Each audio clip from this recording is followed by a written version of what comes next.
Assalamualaikum warahmatullahi wabarakatuh. Apa kabar anak-anakku yang salih dan salihah? Tetap semangat ya, tetap di rumah saja. Pada kali ini kita akan belajar mengenai teks pidato persuasif, pengertian, ciri-ciri, jenis-jenis, dan simpulan. Bersama saya, Ibu Kiki Aristiani Pertiwi. Sebelum belajar, mari kita berdoa terlebih dahulu agar ilmunya bermanfaat. Berikut merupakan kompetensi dasar serta tujuan dari pembelajaran kita pada kali ini. Oke, sebelum kita masuk ke pengertian, Ibu mau kalian untuk membaca teks yang telah Ibu tampilkan.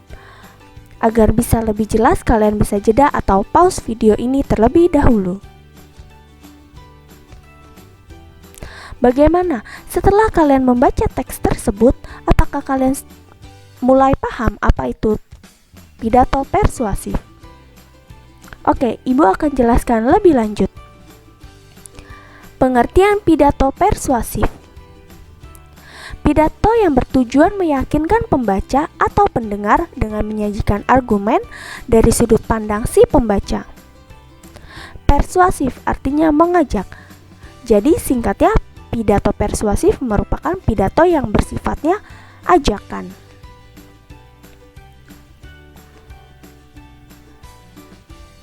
Berikut jenis-jenis dari pidato. Yang pertama, sambutan. Sambutan merupakan suatu tuturan dengan susunan baik disampaikan di depan banyak orang. Contoh kata sambutan antara lain ucapan lisan yang disampaikan seorang dalam acara pesta, pernikahan, pesta ulang tahun, perayaan menyambut hari besar, kata sambutan pembangkit semangat, kata sambutan dalam acara atau event tertentu, dan sebagainya. Lalu kemudian ada pidato kepala negara. Pidato kepala negara adalah pidato yang dilakukan oleh kepala negara, kalau di Indonesia kepala negaranya presiden ya, mengenai kondisi negara. Selanjutnya ada pidato instansi. Pidato instansi adalah pidato yang dilakukan oleh sebuah instansi atau badan pemerintah umum. Yang terakhir ada ceramah. Ceramah adalah sebuah kegiatan penyampaian pesan yang memiliki tujuan untuk memberikan nasihat, petunjuk, ataupun petua pada pendengar secara lisan. Selanjutnya, metode pidato. Yang pertama ada manuskrip atau naskah.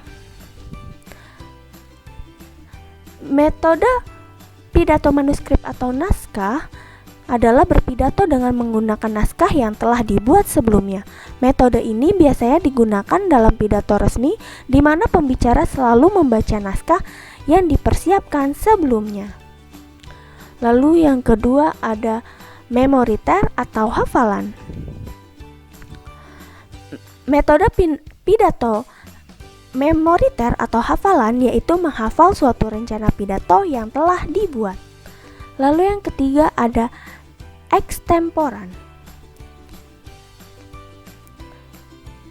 Metode pidato ekstemporan merupakan teknik berpidato dengan menjabarkan materi yang terpola.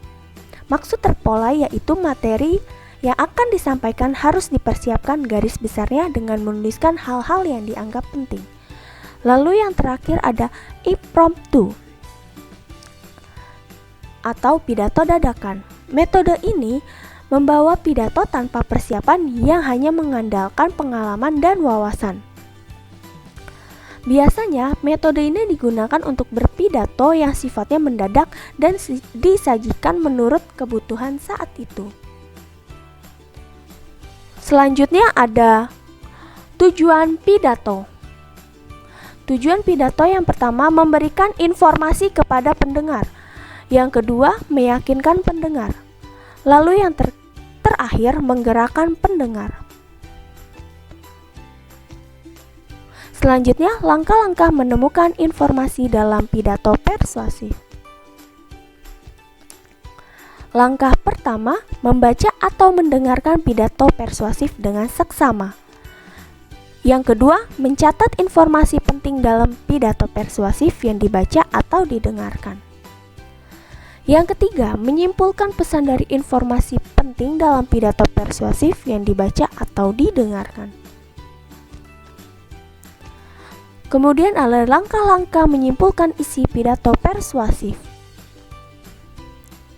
Yang pertama, memusatkan perhatian atau fokus sebelum kita mendengarkan dan atau membaca teks pidato. Yang kedua, siapkan alat tulis. Ketiga, mendengarkan atau membaca pidato persuasif. Keempat, mencatat pokok-pokok pidato yang berupa informasi ketika sedang melihat atau mendengarkan pidato. Yang kelima, menyimpulkan isi pidato persuasif yang didengar atau dibaca. Yang terakhir, menuliskan simpulan pidato persuasif dalam beberapa kalimat. Jadi setelah didengar atau dibaca, kalian catat pokok-pokok pidato, kemudian simpulkan, lalu simpulan tersebut kalian tulis dalam beberapa kalimat.